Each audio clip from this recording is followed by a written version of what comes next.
quotidien dañoo xëy ne candidature irréversible de Diomaye entre médias mensonge manipulation et martelage médiatique.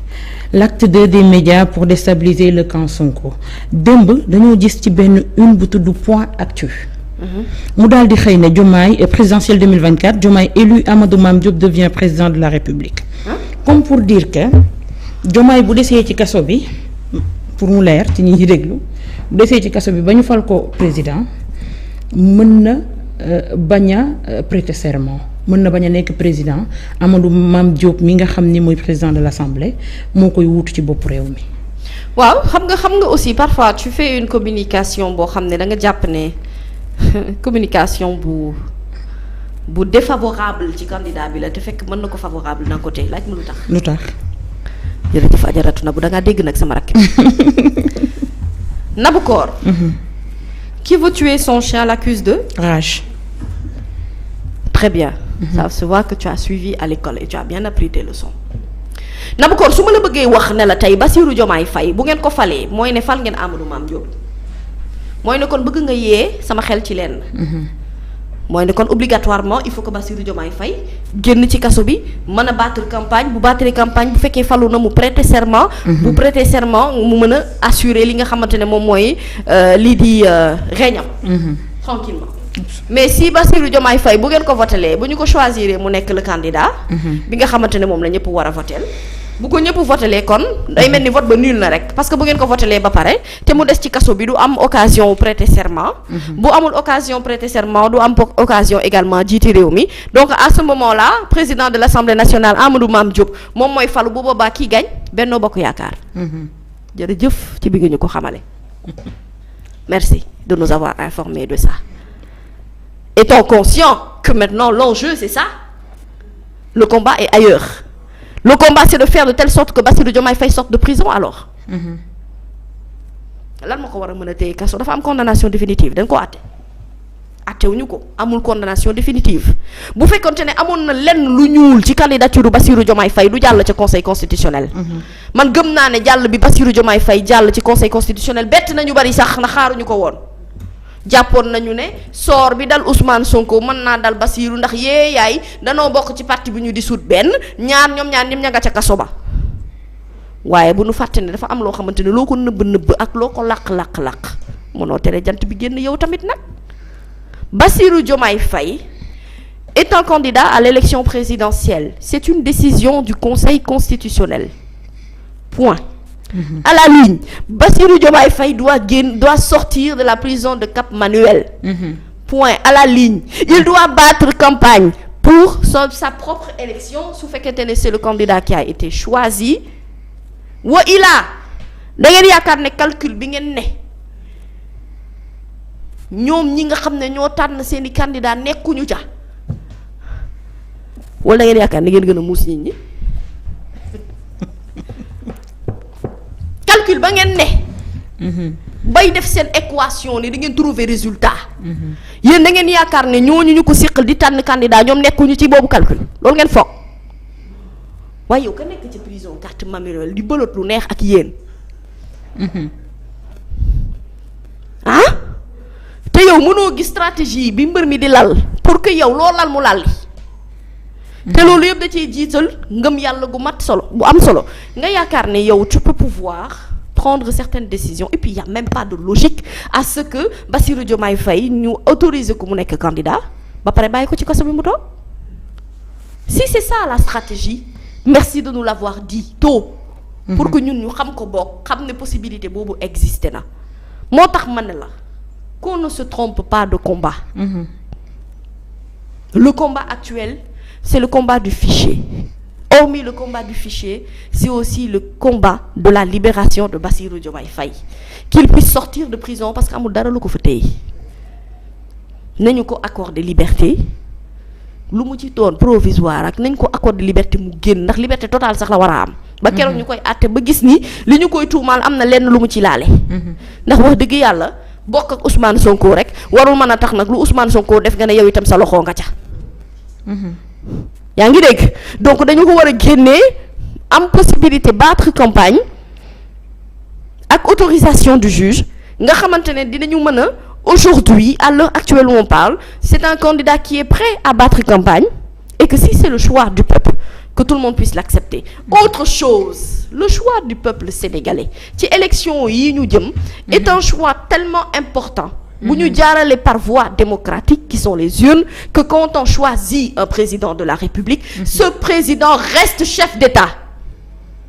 bu ñu fi jéem a indil yeneen beneen calcul boo xamante ne teguñu ko fenn ak lu dëppawul ak yoon Benno Bokk Yaakaar daa bu dul Amadou Ba di Amadou Mame Diop loolu daal ngeen ñu bëgg a wax du fi am nag du fi am mais est-ce que ñu ngi du fi am laa wax loolu du fi am on va respecter la volonté du peuple et il faut que Bassirou sorte de prison loolu c'est une vérité boo xamante ne nekk ñu fi sax di ko laam-laamee ak di xool nu nu koy yëkkatee nu nu koy tegee nu ñu koy jekk-jekkale Bassirou Diomaye Faye doit sortir de prison point barre il faut se battre pour ça pour qu'il sorte de prison pour qu'il puisse battre campagne au même titre que tous les candidats parce que ñoom ñëpp dañoo war a mën a yem au même pied d'égalité soit moom lenn ci wàllub yoon lu koy mën a tënk pour mu bañ a nekk candidat kon kenn du ko tànn ci liste bi nga xamante ne moom la ñu valider définitivement ne ñii ñooy jogante ci élection yi kon amul dara lu ko war a téye ci kaso bi nañ waxante dëgg. Et le rôle de la presse dans tout ça? Tu sais, dans toute élection et dans tous les pays je te dis il y aura toujours des journalistes yoo xamante ne ni dañuy am fu nu féete te à la limite parfois dañuy sax nanu koy fësal c'est bien garaawul na bu amul problème man Mamy Samb ma position tout le monde la connaît dans ce pays et n'en déplaise à certains de mes confrères li ma gëm man laay wax te ci loolu laay dox ndax ba ma cay tollu ndeysaan nekk RMD je me rappelle très bien je menais un combat aussi farouche contre le président Wade donc la position que j'ai aujourd'hui xëy na ñi may door a découvrir wala jàpp ne xëy na j'avais qu'une casquette d'animatrice qui ignorait depuis très longtemps que je suis journaliste de formation et que j'ai exercé pendant bon nombre d'années nit ñi ma xam dëggantaan war nañu xam ne en réalité je n'ai pas changé dans ma mentalité et dans ma façon de faire dafa am loo xamante ne nii nag dama koy wax man na bu man kuy dem doo ma yóbbaale doo ma tëddiwaale ci kàttanu yàlla mu ngi may bakket maa ngi nooy di ma may xel may réfléchir doo ma tëddiwaale moom ci élection yi nga gis ay journaux yu bees ay yéenekaay yu bees tàq pour lu génn doo xam kat moo leen moom dama jombi fan yi sax suba bu ñu xëyee boo liiree seen titre danga naan ñii moom ñoom maanaam ñii fan lañ jóge ñu ñooy kat ils sont nés où dada def c'est qui eux doo mën a xam kat moo làqatu ci ginnaaw yéenekaay bi mais nag aujourd'hui li ci neex mooy bu doon vraiment ci atum 2012 la ñu nekk mënoon nañu wax ci boobu temps on avait quand même une presse responsable et la presse doit rester responsable quand il s'agit de chroniquer d'analyser ou de donner son point de vue les faits sont sacrés mais le commentaire est libre on est d'accord ku ci nekk am nga droit di journaliste di chroniqueur am sa gis-gis ci mbiri te man dama la koy accepter en toute démocratie parce que mënuma la imposer aussi ne idée bi ma am ak esprit bi ma am moom nga war a am yow te dafay am moment yoo xam ne sax dañuy teg tuuti barrière parce que am na fu réew mi di toll foo xamante ne du ñu propagande te du ñu parparloo lii dëgg rek la ñuy relayer juste et vrai pour bañ ku nekk di influencer ñi ñuy seetaan wala ñi nga xamante ne ñoom ñoo ñuy bàyyi xel mais c'est tellement important que parfois xam nga pas plus tard que démb dama jot benn appel ki ma woo ne ma moom dafa mës a jàpp ne man dama bokk ci militantu Pastef yi mu ne mais fan yi bu may seetaan gis may dal opposition bi ak di dal pouvoir bi au même titre mu ne moom dafa ma doon woo pour baalu ma àq ma ne ko sénégalais day jaawale dëgg ak far du ñu benn dëgg ak far la nit ñi di jaawaatle du ñu benn comme pour autant ma vérité peut être ma propre vérité et ne pas être la vérité de tout le monde parce que àdduna kenn deful ñëpp bokk xalaat ci ak bokk gis-gis ci lépp mais bu ma doxoon ba gis Ousmane Sonko wala ñi mu àndal di dox loo xamante ne ni dëppoowul ak yoon keroog du ngeen ma xàmmee ndax ni may toogee dal ci ñeneen ni laay toog dal ci moom bu yàlla defoon tey ñu falu nekk ñoom ci nguur gi doxalu nu war a doxale bu boobaa itam ñu dégg ne li ma daan waxal ñeneen ñi leen jiitu awma problème à ce niveau-là. Mais on a besoin d'une presse responsable dans un pays qui se respecte. On a besoin de journalistes yoo xam ne au moins informer juste et vrai. Arrêtez de déformer l'information. Arrêtez de donner des orientations politiques et faire de la manipulation. Ngeen ne da ngeen koy appeler communication, ce n'est pas ça. Si vous voulez faire de la communication politique, allez militer ou accompagner les partis politiques dans leur cellule de communication. Et là, choisissez l'orientation que vous voulez donner à votre parti. Ne nous imposez pas votre opinion jaarale ko ci ay journal wala ci ay gis-gis yaakaar ne foofu ngeen mën a orienter nit ñi déedéet.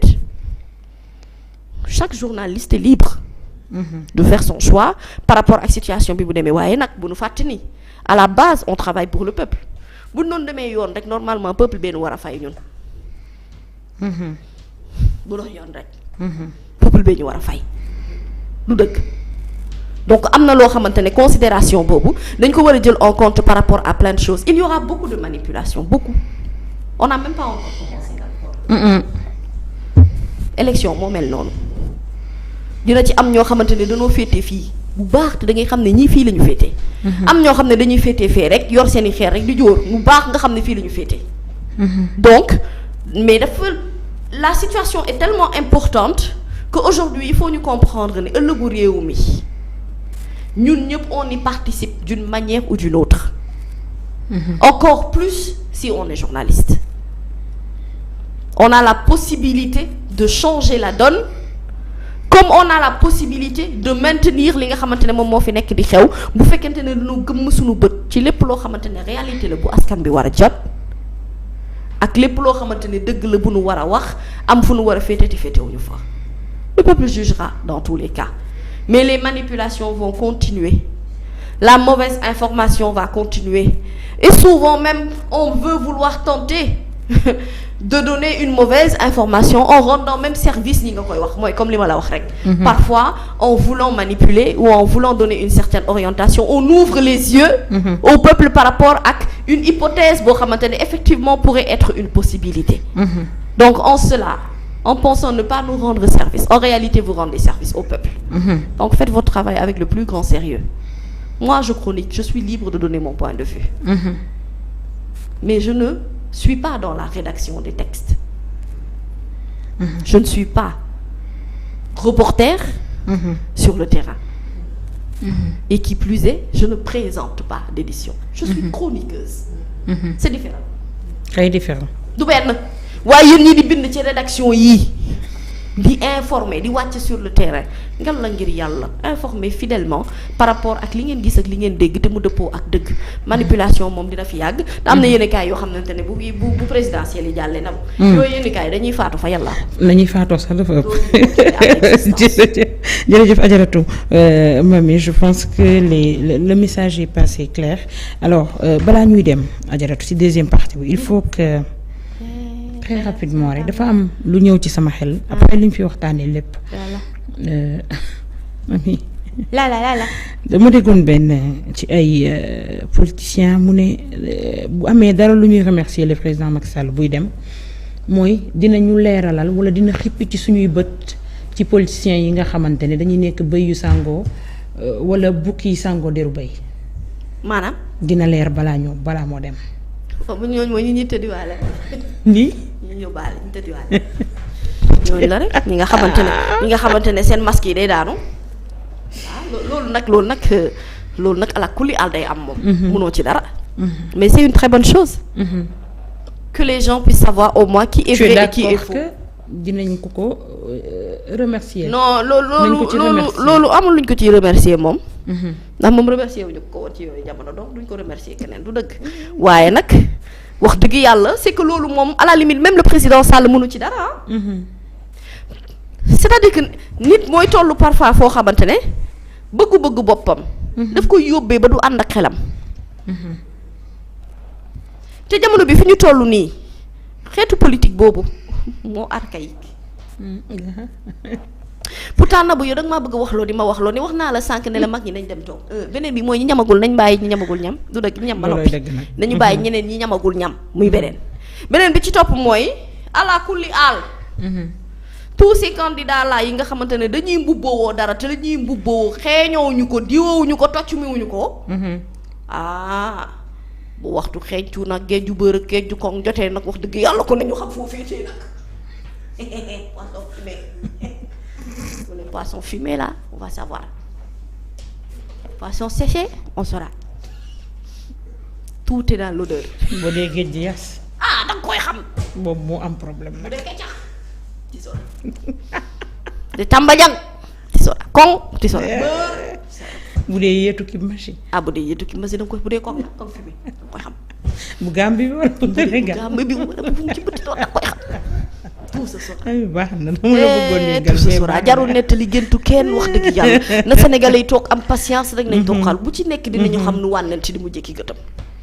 te am na ñoo xamante ne ci piège bi la tàmbalee dialogue bi ñu leen woowaat dem leen xool.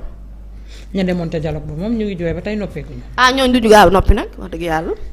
ñu gaaw a noppi nag ndax ñoom dem gi ñu dem moom kenn ki moom wax dëgg yàlla bu sañoon sax bañ bu yëgoon sax bañ a dem ndax dem ba pare nga dem ba ca cappaandaw ga tamit ñu kal la tamit.